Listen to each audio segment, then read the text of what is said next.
Hi, I'm Dini. Welcome to my channel. Smart People, bertemu lagi dengan saya Dini dan Pak Aris Mukadib. Kita masih membicarakan Rahwana lagi karena panjang ceritanya. Saya masih mau mengulik lagi tentang Rahwana. Saya mau mencari tahu tentang Rahwana yang selalu mengejar-ngejar Dewi Widyawati atau titisannya. Wido. Oh, bukan Widyo. Kan Widyawati itu kan istrinya Sopan Sofyan. Bukan. Oh, Widyo. Iya, itu pokoknya dia selalu mengejar titisan dari Dewi Widyawati. Nah, itu dia bisa jatuh cinta banget. Itu awal pertemuannya dengan Dewi Widyawati itu gimana, Pak? Kan kita itu jarang dipentasin. Ya itu juga masih termasuk riwayatnya si Rahwana. Ya toh? Iya. Nah, itu bisa dilanjutkan saja. Tapi sebaiknya kita tidak memilih satu pakem atau satu sumber patokan cerita. Kita pakai pakem yang diistilahkan perjalanan aja, jadi pakem yang sudah banyak itu pakai itu lebih rame. Emang kalau di sebelum-sebelumnya nggak ada?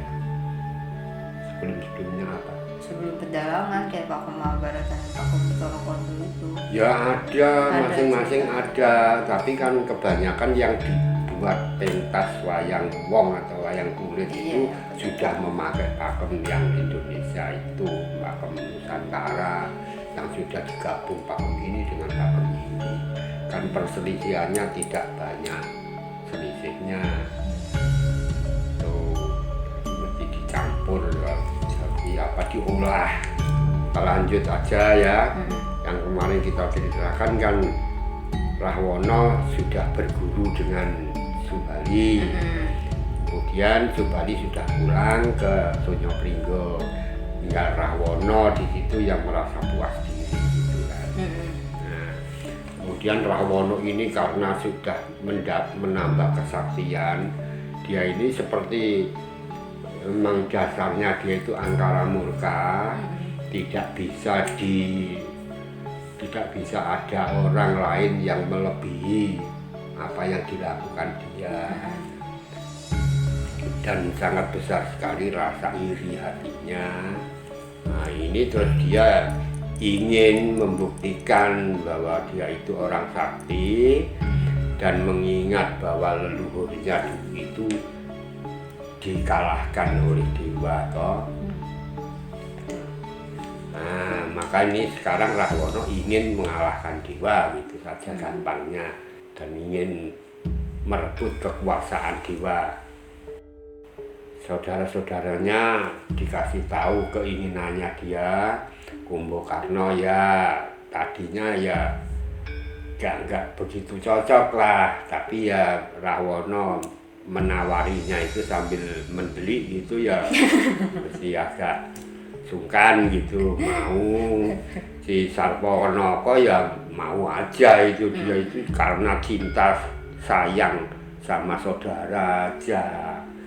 Terus Wibisana memberi saran lah sebaiknya tidak begitu, karena sudah ada aturannya antara dewa dengan manusia, dengan bangsa lembut, dan itu ya sudah semua pokoknya berusaha memberitahu yang baik. Tapi Rahwana dasarnya Rahwana angkara murka, jadi sudah punya watak jahil, metakil, drengki, serai, memanas hati dan lain sebagainya. Itu dia nggak mau kalah lah, mau menangnya sendiri. Nah, akhirnya semua harus ikut, diajak Rahwana naik ke Kayangan untuk mengalahkan dewa. Nah, kemudian dia mempersiapkan pasukan banyak sekali. Nah, kebetulan niat Rahwana ini didengar sama Wisrawana, kakaknya yang lain ibu itu, putranya Wisrawa juga kan. Nah ini di kerajaan Kailasa. Nah Nah, ini kita sebut saja Kailasa atau Lokopolo, nggak apa-apa, ini sudah pakai pakeman campuran loh. Nah, Lokopolo aja yang gampang diingat gitu. Ya, ini dengar ini niatnya kok tidak baik, kok malah lebih angkara yang dipuas-puaskan gitu kan. Nah, terus dia bikin surat mengingatkan, menyuruh abdinya, ya panglimanya perang itu sana namanya Goh Muko.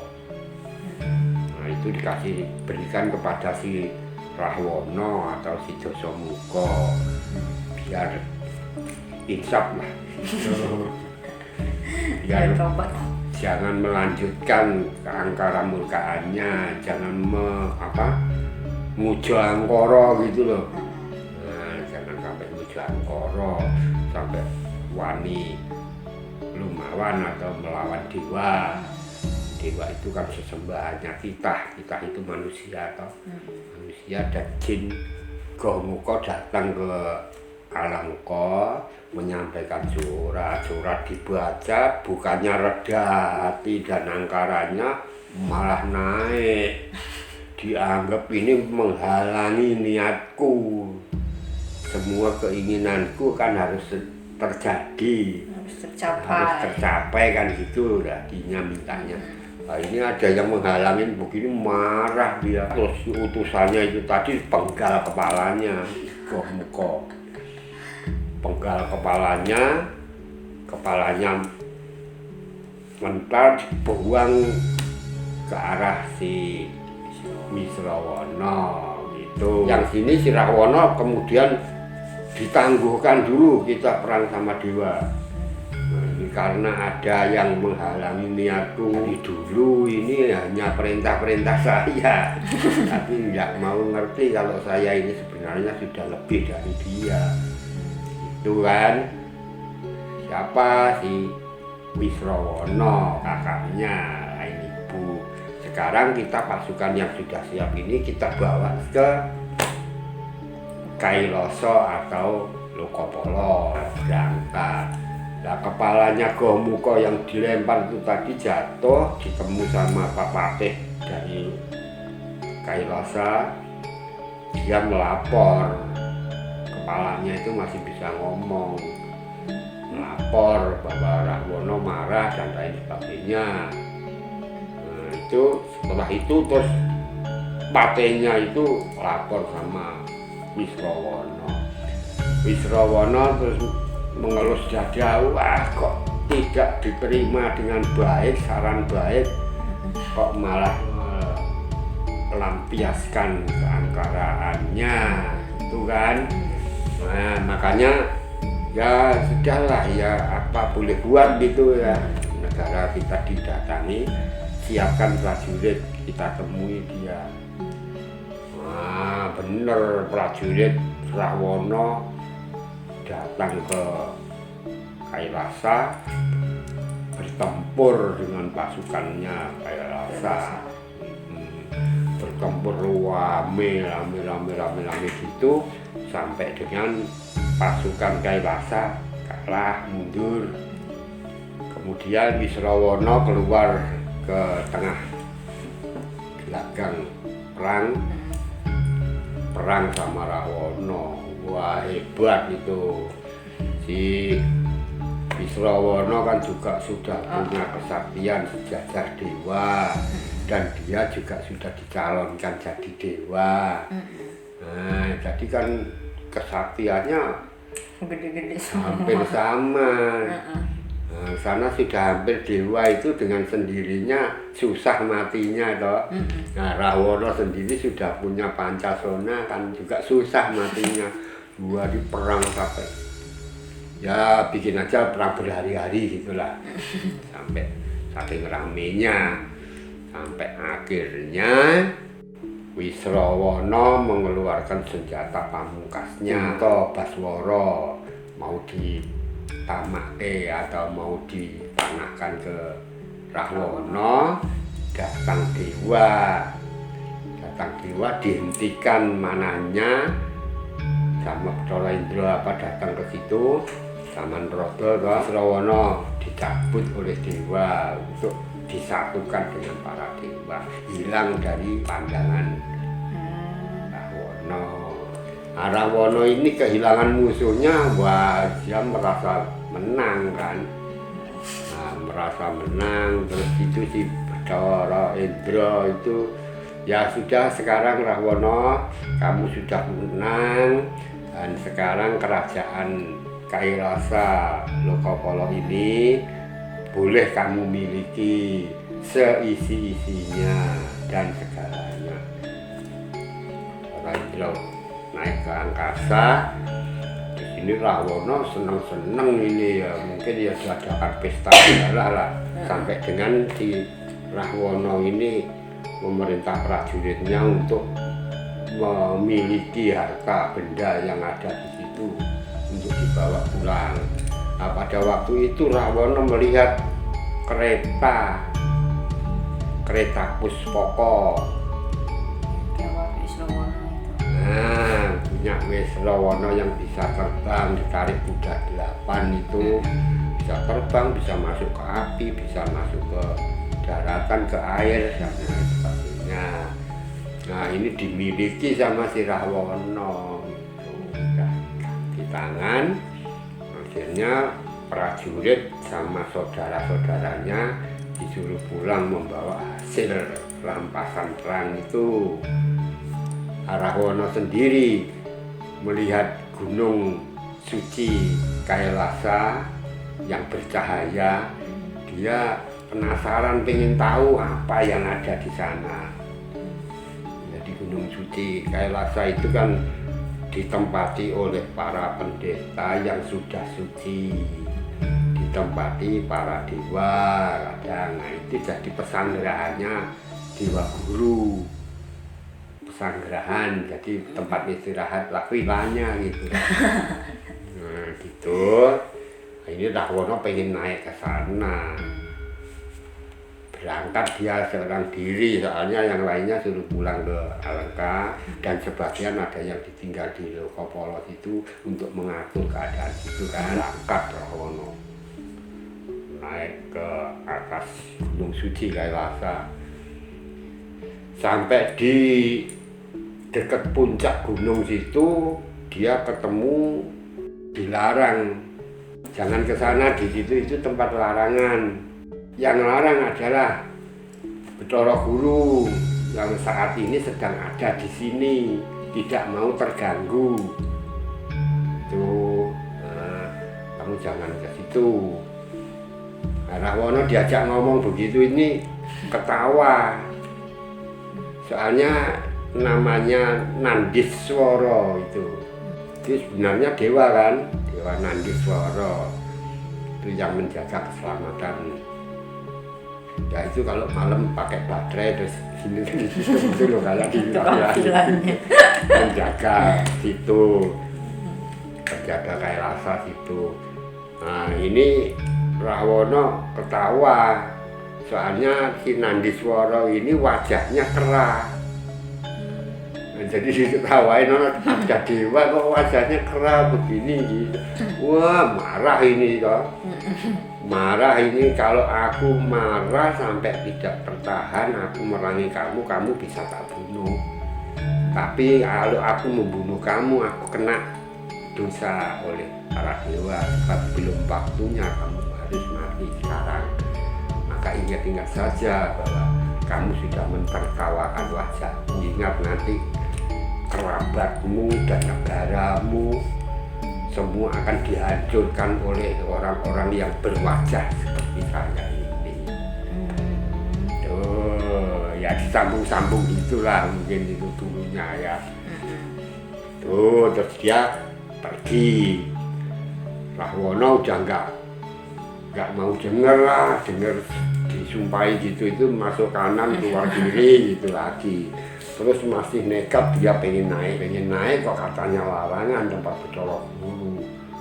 Wah dia ingin tahu, terus mau dipotong itu anunya, puncaknya itu dimasuki 2 tangan gitu, diangkat loh, diangkat gitu Terus si Bathara Gurunya ini yang ada di sana lagi istirahat gitu, kok goyang gitu, dilihat kok Rahwana ada Dasamuka ini yang terus diinjek, ujungnya gunung itu diinjek pakai jempol kaki.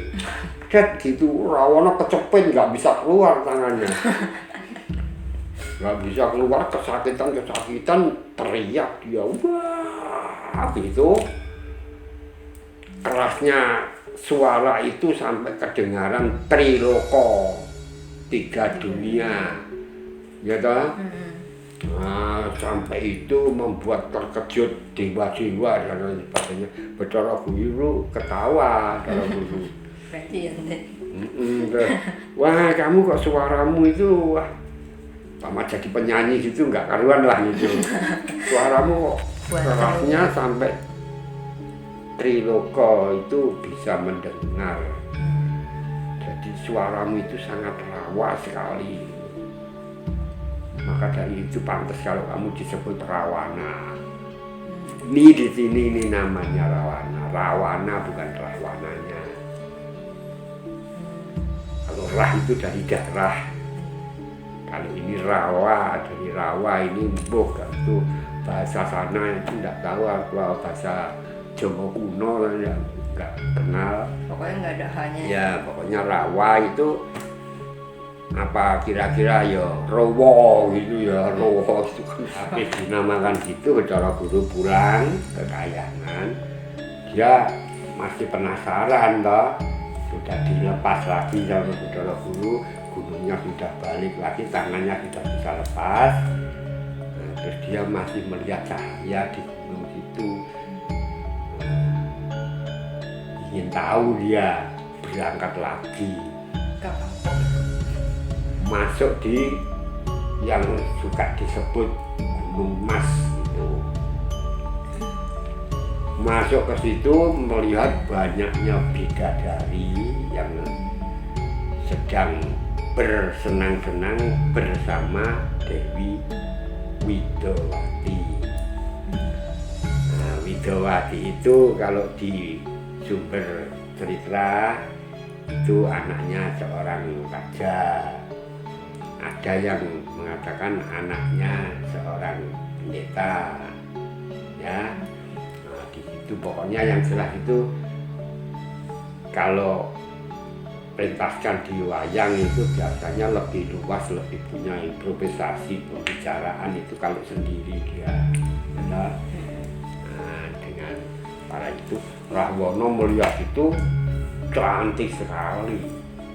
Rahwana tahu bahwa ini melebihi kecantikannya istrinya Brahma, lebih cantik daripada Dewi Ratih, istrinya Komodaya, melebihi Saraswati, istrinya Brahma. Itu perasaannya si Rahwana karena cantiknya itu. Nah, pertemuan itu Rahwana jatuh cinta. Jatuh cinta ini tadi kalau umpama anaknya pendeta atau anaknya dewa pasti perang sama Rahwana pasti dikalahkan. Rahwana belum waktunya mati kan, pasti dikalahkan umpama dibuat anaknya dewa atau anaknya itu. Tapi yang jelas itu Widowati itu adalah bidadari. Widowati itu adalah Dewi Sri Sekar atau yang disebut Sri Widowati, istrinya Bathara Wisnu. Nah, ini mau diambil istri oleh si Rawana, dibuandungi sampai dengan dikejar-kejar. Nah, si Dewi Widowati nggak mau kan, dia sedang menunggu waktu untuk nitis ke Marsapada. Nah, itu selalu itu si Dewi Sri itu ada dua ya, Sri Yanti sama Sri Sekar itu istrinya Wisnu. Itu selalu kalau Bathara Wisnu nitis ke Marsapada, dia selalu menjadi imbangannya. Tuh. Nah, Nah ini dia sedang nunggu waktu untuk nitis ke dunia itu gitu. Tapi Rawono udah nggak peduli dengan cerita itu. Yang penting dia keinginannya harus tercapai. Nah dikejar. Dewi Widowati sampai masuk ke dalam api sesaji. Api sesaji itu kan kalau api sesaji itu mulai dari sekecil ini sejupa itu sampai segini, sampai semaron, sampai segede apapun itu kan api sesaji kan ada. Itu masuk ke situ, Widowati mati langsung. Rawono kelabakan ini, wah kelabakan gandrung sama kecewa kan. Nah, terus dia masih ingat kalau ini akan menitis ke dunia Masapada gitu kan. Nah, itu yang diomongin ke Rawono itu. Ya diomongin Rawono atau bapaknya, umpama ada bapaknya yang ngomong. Nah pokoknya yang bersangkutan itu ngomong untuk menolak niatnya si Rawono itu toh. Batasan. Terus akhirnya si Rahwono ini keloyong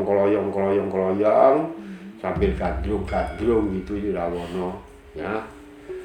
Terus sampai dia masuk ke satu pertapaan suci itu. Nah di situ ada pendetanya yang namanya si Maruto. Nah ini sumber cerita ada yang mengatakan itu seorang raja. Tapi ada yang mengatakan lagi itu adalah dewa, ada yang mengatakan resi. Karena gunung suci Kailasa itu tempatnya orang yang suci, nah itu ya mungkin saja dinamakan resi. Masuk ke situ, ngomong, perkenalan, terus si Rahwono ini bertanya, saya tadi ketemu sama wanita yang namanya Widowati. Nah ini juga bisa dikatakan toh ini untuk dialognya kalau di dua pentas dikatakan oh ini si Widowati itu adalah Betari Sri, istrinya Bathara Wisnu. Nah dia memang ada di sini sementara untuk menunggu waktu dia harus nitis ke Masapada. Kan bisa diomongkan gitu. Nitis di Masapada, nitis di mana saja.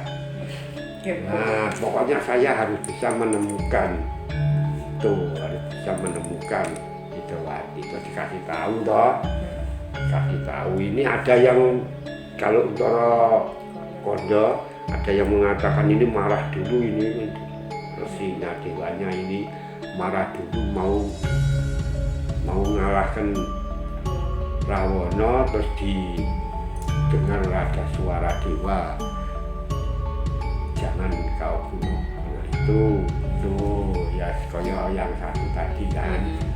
Alasannya kan itu belum waktunya. Nah ini terus dia baik gitu kan. Terus ditanya itu dia bilang itu nantinya di Masapada itu banyak tempatnya, tinggal waktunya. Nah itu nanti akan ada di Ayodhya, di negara Ayodhya, terus ada di negara Mahespati. Nah, itu ya dua negara itu aja lah yang disampaikan lah, kecuali itu waktunya juga lama, saya juga agak lupa. Yang jelas itu Ayodhya, Mahespati, terus nantinya ada di Mandura apa. Mandura kan nitis Subhadra ceritanya nantinya, tapi kan Subhadra belum ada, kan saya terlalu tahu kalau itu nitis di Subhadra lah, nitisnya di negara aja. Tuh. Jadi kira-kira Ayodhya, Mahespati, Mandili, terus Mandura. Tuh, wah ini puas si Rahwono, pamit keluar dari situ. Wah, tuh masih gadung nih dia. Wah kalau namanya masih nunggu waktu untuk nitis, padahal ini sudah mati. Nah, urusan mati ini pasti Dewa Yama, ya dah. Urusan mati kan Dewa Yama, rohnya kan mesti dicabut oleh Dewa Yama. Wah, datengin Dewa Yama sama Rahwana, minta Widowati harus dikasihkan dia. Widowati belum, Widowati itu adalah Dewi Sri, tidak bisa mati, itu bidadari. Jadi tidak bisa rohnya di sini, Widowati itu ya di situ. Enggak, ini kan urusan mati kan kamu ngeyel lah pokoknya. Tak menang terus harus diserahkan. Enggak bisa perang sama Yomo. Ini ada pakeman ini jarang yang dikeluarkan oleh pertunjukan wayang wong maupun wayang kulit. Perang di sini sama saktinya. Akhirnya juga seperti yang lain itu. Andai kata Rahwana mau dikalahkan, mau dibunuh, pasti dia diingatkan oleh garisnya, kepastian dewa. Jangan belum garisnya dia mati. Si Yomo, Bathara Yama hilang, nyari lagi, wah sudah tidak kemana-mana lagi itu. Terus Terus pulang aja deh. Pulang ke Alengka dengan gadlung-gadlung sampai beberapa saat di situ. Di Alengka dia menerima adiknya si Sarwognaka melapor bahwa tugasnya untuk memeriksa atau meneliti wilayah Alengka. Dia sampai di negara Tunjung Puro. Dilaporkan juga bahwa di Tunjung Puro itu punya putri yang bernama Citra Nglangeni. Jadi Tunjung Puro itu rajanya Citrawirya, kemudian punya putri namanya Citra Nglangeni. Nah, itu sangat cantik sekali, bagaikan bidadari. Itu laporannya si Sarwognaka ini. Ya karena tahu itu gandrung-gandrung terus, ini karena dia cintanya sama kakaknya dan dia berbakti dengan kakaknya, jangan sampai kakaknya itu kecewa atau apa gitu. Dilapori bahwa kecantikannya kayak bidadari, tapi sayangnya sudah menerima lamaran dari Prabu Kertawirya dari kerajaan Maespati. Nah, dilamar itu untuk dipersandingkan dengan putranya Prabu Kertawirya yang bernama Arjuna Wijaya. Nah, putra Maespati itu ya. Nah, dia sudah menerima lamaran itu. Si Rahwana atau Dasamuka ini datang di situ melihat keadaannya putrinya, ya cantik sekali memang. Nah, taunya itu cantik sudah menyerupai lah, hampir seperti Widowati lah. Nah, walaupun dia tidak tahu ya kalau Citra Nglangeni itu juga titisan Dewi Sri, tapi Sri Pujayanti. Istrinya Wisnu itu kan ada putri Sri Sekar sama Sri Pujayanti. Nah itu jadi ini yang titisan Sri Pujayanti. Kalau yang Widowati itu yang satunya Sekar. itu. Nah itu dia sudah dalam hati, wah ini bukan Widowati ini, tapi kecantikannya ya bolehlah dibawa aja gitu. Terus dilamar ditolak karena dengan alasan sudah dilamar sama Arjuna Wijaya dari Maespati. Nah, tapi ya bisa saja ini kan ngeyel mesti si Rahwana, pokoknya nggak diterima lamaranku nggak apa-apa, tapi yang penting kamu tak guyung ke Alengka gitu. Itulah maksanya gitu.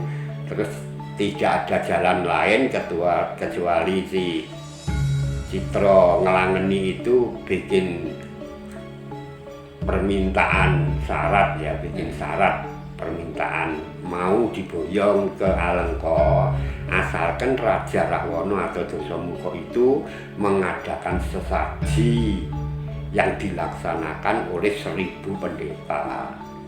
Rahwana sanggup meninggalkan pertemuan itu. Sampai di luar pertemuan itu dia perintah sama abdinya yang bernama Yaksomuka. Itu abdinya itu juga bisa terbang, juga sakti si Yaksomuka itu. Tuh. Bentuknya buto juga. Nah, diperintah untuk mencari Brahmana Resi banyak 1000 untuk sesaji. Nah, berangkat ini, kemudian nyari pendeta susah di wilayah situ karena kan ya masih dekat-dekat dengan Alengka gitu ya, jadi ya mesti beda banget kan pemikiran pendeta sama perbuatan pendeta sama perbuatan Alengka yang angkara itu. Pendeta di situ itu banyak yang dikotori atau dirampok atau dipaksa oleh raksasa itu, jadi kan jauh dari dapat satu pertapaan. Dia masuk ke satu pertapaan namanya Pertapaan Kembangan. Pertapaan Kembangan, pendetanya bernama Jumanten. Laki itu ya? Iya, pasti. Bernama Jumanten. Kalau Juminten mungkin perempuan ya.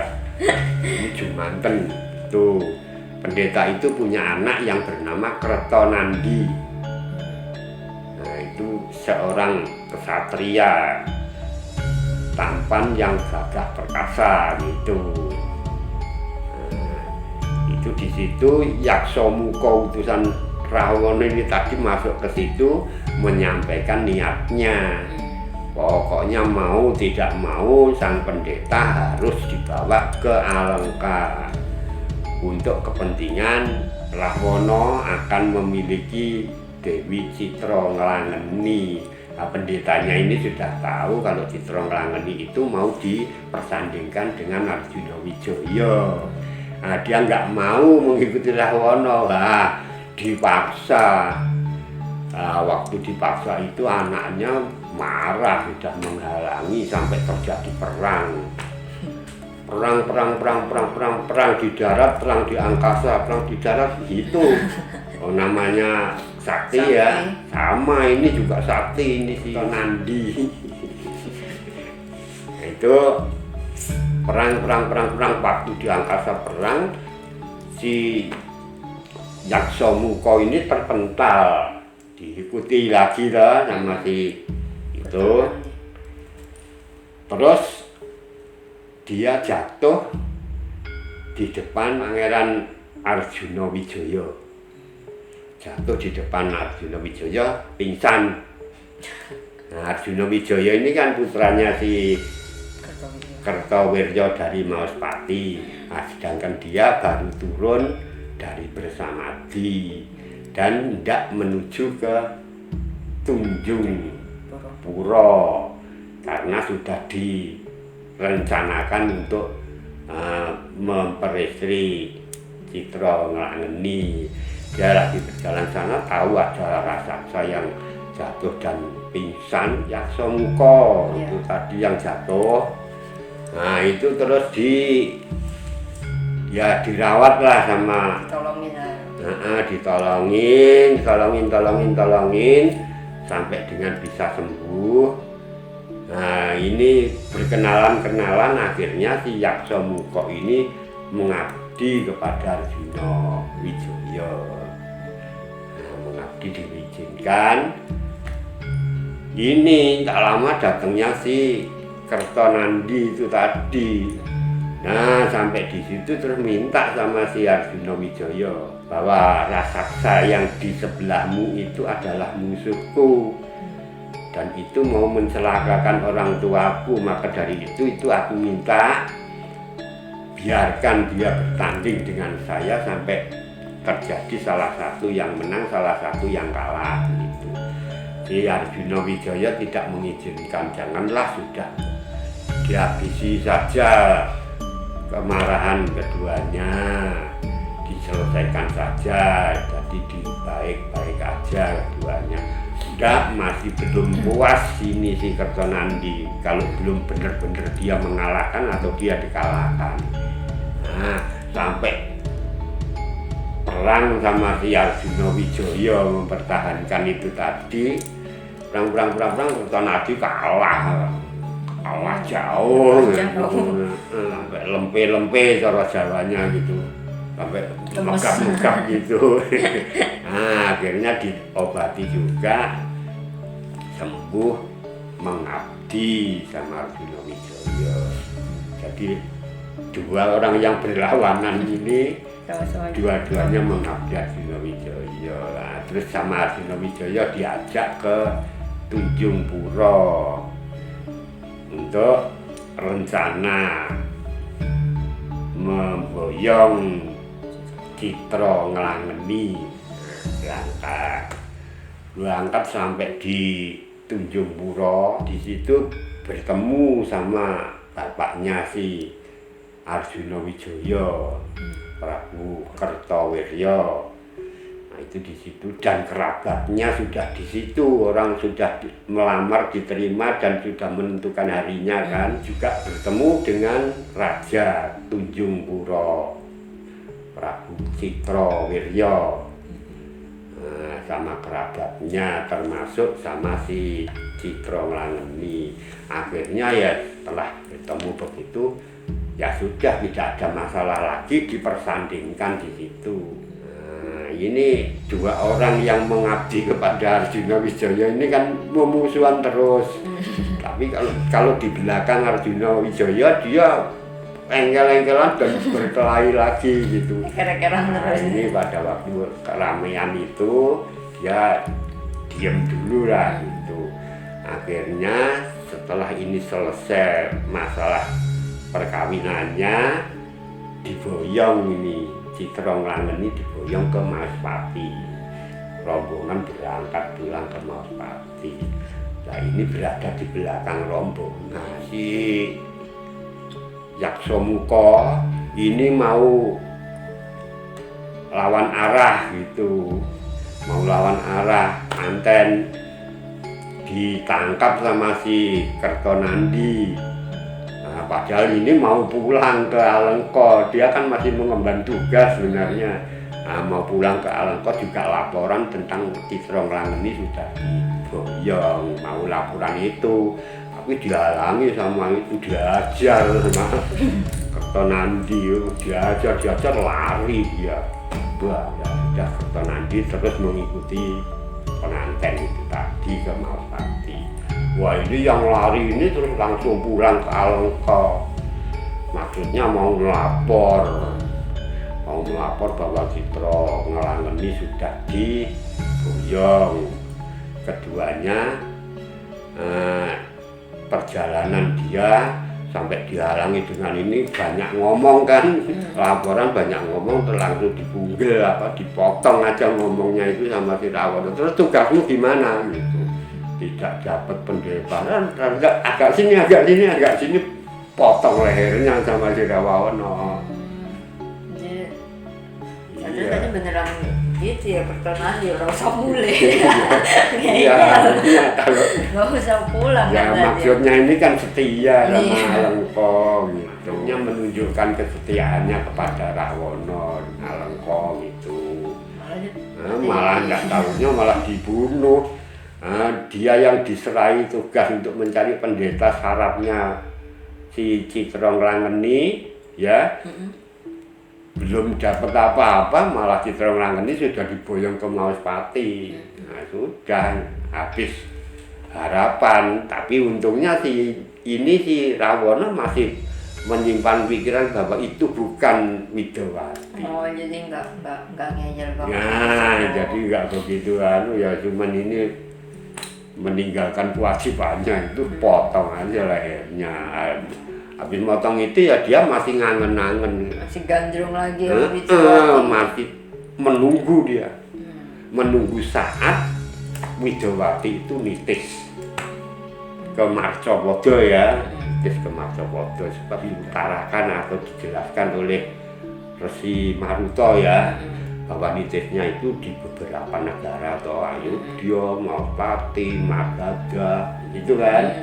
Nah, ini nunggu waktu kapan itu si Widiawati nitis di mana gitu. Selama nunggu ini ya sudah play aja dulu di rumah gitu. Di rumah. Nah, tinggal dia mengurus kerajaan aja dulu kan, kerajaannya masih begitu baru lah ya. Tadinya nggak kenal kerajaan Alengka, sekarang sudah jadi raja dan Alengka sudah berubah dengan segalanya yang ada itu sudah dibangun, rakyatnya jadi lebih makmur lah ya, makmurnya Buto ya. Makmurnya Rahwana, makmurnya rakyatnya. Oke, jadi itu adalah perjalanan awal mula dia melihat Dewi Widiawati itu di situ, ternyata di Gunung Suci yang Gunung Mas. Gunung Mas, tapi adanya di Gunung Kailasa. Ya di situ terus dapat nama Rawana itu juga di situ. Oke, saya rasa sih sudah jelas ya. First sight love-nya dari Rawana ke Widiawati itu begitu. Jadi sudah menjawab pertanyaan semua. Oke. Cukup sampai di sini episode ini, tunggu episode selanjutnya lagi. Dan terima kasih yang sudah melakukan reservasi. See you next episode. Bye bye.